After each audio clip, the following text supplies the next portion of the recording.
The winds picked up in Madinati this afternoon, and it was a different story for the afternoon starters in the International Series Egypt. It didn't stop Elmadi Fakhoury, though, the Moroccan amateur who impressed us last week at Royal Golf Dar es Salaam. This for a birdie at the 13th. That moved him under par, and Elmadi Fakhoury, the amateur, is on course to make the cut. He's smiling. Scott Hend wasn't smiling quite as much yesterday, though. The leader after round one, after a 62 yesterday, did manage to hold this at the 5th, but also had two double bogeys on the card. A 74 today, 12 worse for Scott Hend.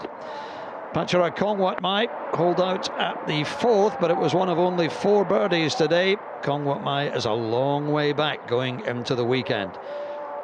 One man who is in contention, though, is Jonghoon Wang, back after 2 years away on his military service. Played beautifully today.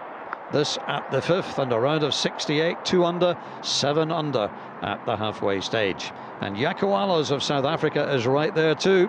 A birdie putt at the 14th, he enjoyed that one. A 68 for 8 under, only 3 behind. As for Shinichiro Kazuma of Japan, this was his 4th birdie in a row to get to 9 under par. He's right in there.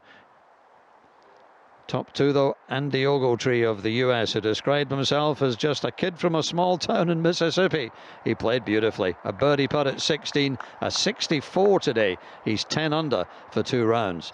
But the man who leads is the in-form Richard T. Lee.